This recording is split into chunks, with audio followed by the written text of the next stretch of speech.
it's Rochelle here from thephotographersociety.com. Welcome to this week's episode, the first episode for 2017. Now, Happy New Year to you guys all, and hopefully this year is going to be a bigger and successful one for every photographer in their business.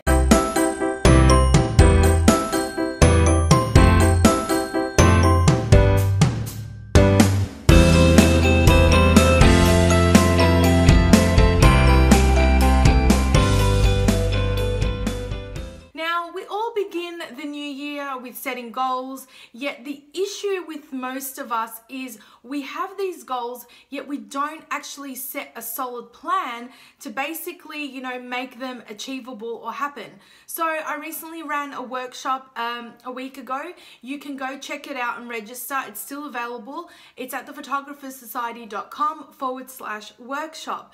But pretty much I'm going to cover the basics that we covered in this workshop in today's episode. So if you want to grow your photography business, you have to get intentional. And that's what I'm going to talk about, some things that you want to consider putting in place inside your photography business to do so. Now, most tips I share are based around what I learned in my business, and I'm a newborn and family photographer. So if you're a newborn and family photographer or do a similar niche like me, then you're going to benefit from this as well. But I know that any photographer can take this information and implement straight into their business. Some things might work for you, some things you might think that are not suitable for your business, but take whatever you think is suitable and work on it inside your own business. So as I said, I'm going to go through some steps of what I think every newborn children or family photographer or a similar niche needs in place to actually grow their business. Now, before I start digging into these steps, I ran a whole webinar, as I said, so go there and register. It's thephotographersociety.com/workshop, and you can still watch it there as well. So pretty much I took you step by step. I shared with you strategies and actually had a plan out from January right until December. So the first step I'm going to share here today is to have systems in place. So by systems, I highly suggest these systems that I'm going to mention. The first one I would suggest that you go and you get right after listening to this is Asana. So you can grab that at asana.com. And Asana is a free project management tool, especially if you're thinking of hiring a VA or an assistant this year, or maybe an editor or someone else inside your business, because you can assign tasks and projects that you might have planned out throughout the year to particular people inside your business. Or if you're just a one-man show, then you can do this. It's so beneficial for your business as well. So how I use Asana is I pretty much have projects. So because I've now planned out January to December, I know what marketing or what offers or promotions I'm going to run throughout the year. I set them as projects, and under projects, you can set tasks and subtasks. So you'll know what I'm talking about once you go to asana.com and grab it. It's for free until you have, I think, about 6 or 7 other people inside your account, which means like employees and other people that are working for you. Another thing you need in your business as a system is a studio management system. Now, I've been using for years 17 Hats. I'm also trying out Studio Ninja. These are paid systems that you use. It's pretty much a business system where you keep all your inquiries, your leads, your clients, that you send invoices, contracts, questionnaires, etc., things like that from these systems. But I noticed one downside of these systems. None of them were catered just for photographers, except Studio Ninja, which is a new platform that they're slowly implementing new things into it. So you might want to keep an eye on that. But what I did this year, because I love using spreadsheets, I created my own studio manager. And you can go check that out at thephotographersociety.com/planner. It actually has 20% off if you want to grab a digital copy as well.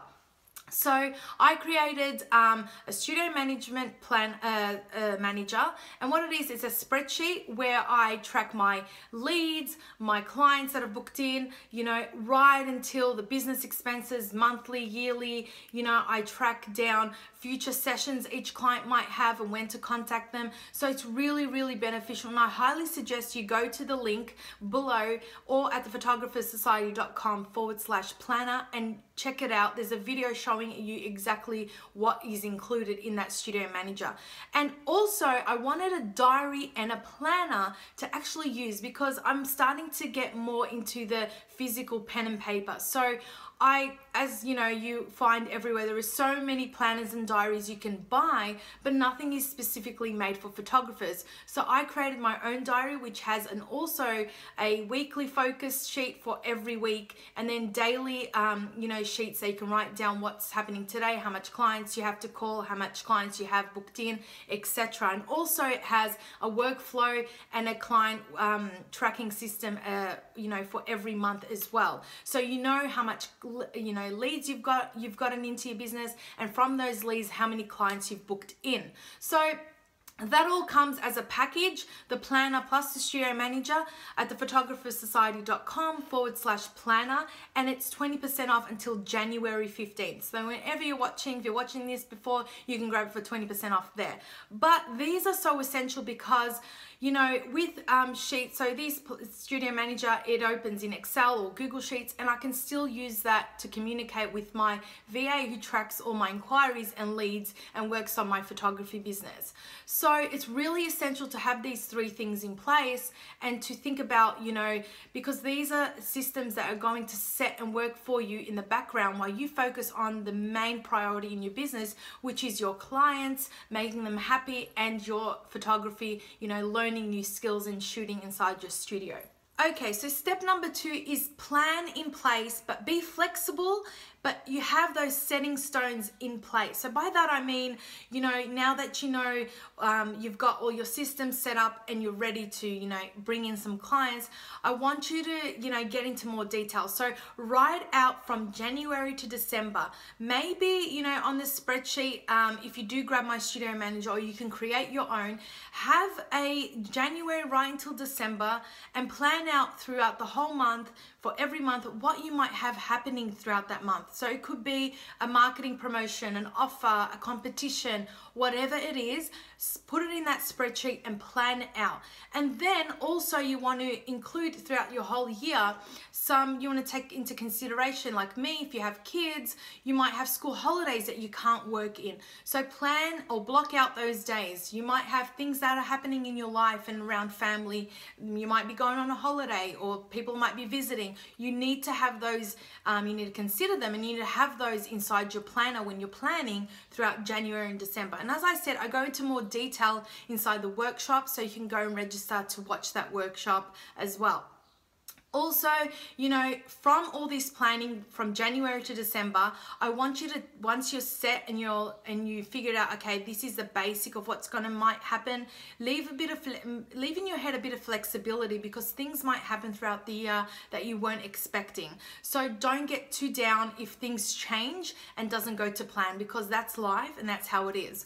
But once you have these setting stones in place, I want you to take each month and put it into Asana. So put it in projects for each month, and under that each month what you've got planned. And then for whatever you have planned, like let's just say you're running a competition, have the tasks under that as well, so you know that you have your whole year planned ahead of you if things go and run smoothly. Okay, so step number 3 is to choose one marketing strategy and one only. Now, why I say one is because the key here is to be consistent, because consistency, and when you repeat over and over, you actually start to see more results. So not everyone, I see or hear doing this, and that's why their business isn't going and running smoothly, why not they're achieving their goals and their income goals and that sort of stuff. So all you have to think of is what's worked for you before in regards to marketing, and what have you enjoyed doing. Take that and think of ways you can improve it, and just keep doing it throughout the whole year. So if it's like a once a month mini shoot, and that's worked for you because you've found that you've got a flood of inquiries and bookings whenever you promote that, you know, surprisingly once a month, then do that every month or every 2 months or whatever you decide. If that's worked for you, keep doing that. Rinse and repeat. And remember, the key here is to be consistent. Okay, so step number 4 is pricing and packaging. So by that I mean, throughout the whole year, you might come across other photographers or be in a Facebook group and notice some people are pricing this way, and a conversation might be going on about, you know, how they're pricing and it's working for them. It doesn't mean that you should go change your prices because it's working for them. That will work for you.